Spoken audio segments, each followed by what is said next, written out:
Hi, I'm Angela Smith, Managing Director of This Is Milk and founder of Neve Learning, and I'm here with Angela's talks for our latest episode, which is My Quirky Family, or Why Do I Give a Shit About Neurodiversity?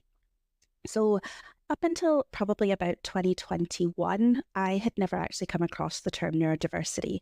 And very quickly, that term has kind of become like a blanket over my life and a new lens to which I see my existence, my family's existence, and the work that I do.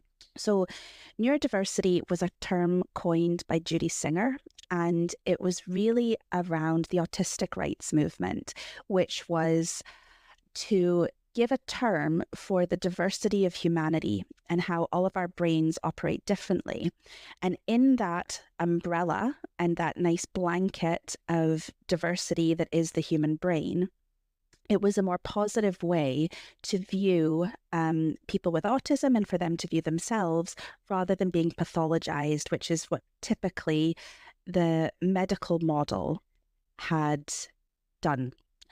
Now, that's not to say that there isn't a place for the medical model around autism, neurodiversity, and everything else, but the neurodiversity came out of that movement.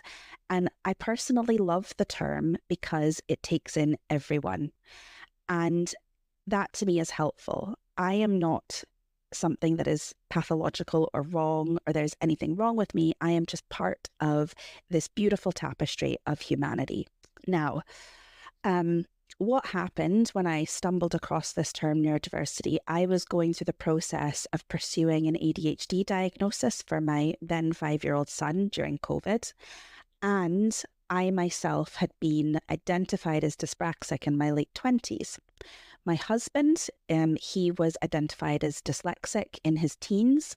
My brother had a kind of partial diagnosis of ADHD as a child, but it was kind of dismissed. And I think by today's standards and what I now understand is my brother is autistic and ADHD, probably with some dyslexia in there as well. So I landed on this term and then realized that, wait a minute, this is the movement and this is the term that applies to me. This applies to my husband, to my son, to my brother, probably my parents, although they're, not in a generation to have ever even pursued this stuff. And my mum certainly is still from a generation that's like, you don't want those labels, you don't want those identities, and there's nothing wrong with me. I did well in school, therefore I can't be ADHD.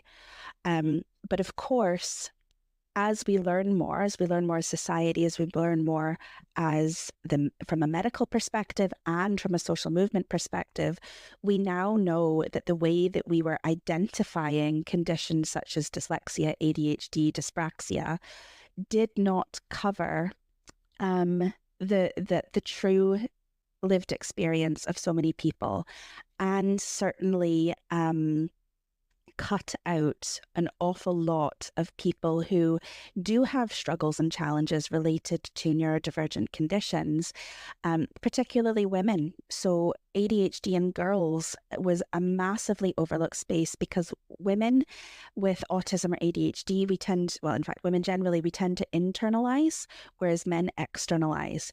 So because boys externalize that energy, externalize their stimming, externalize their emotions more, it's visible. Whereas women internalizing, it can often come across as anxiety, depression, or just being quiet, just being a bit of a space cadet and looking out the window. So now I've landed on this neurodiversity movement. It is a movement for me and my family, and we all have our own unique blends of strengths and challenges. And I know there's an overlap between disability and neurodiversity. I have certain things that are huge challenges in my life. However, I also have huge strengths. My brain does things that normal people can't do. And I don't like the term normal, but it does. It does things that other people can't do. I also really struggle with things that the majority of people can do, such as line dancing. It took me 9 times to pass my driving test. My handwriting is still appalling. I still can't do the gay Gordons or any kind of line dancing.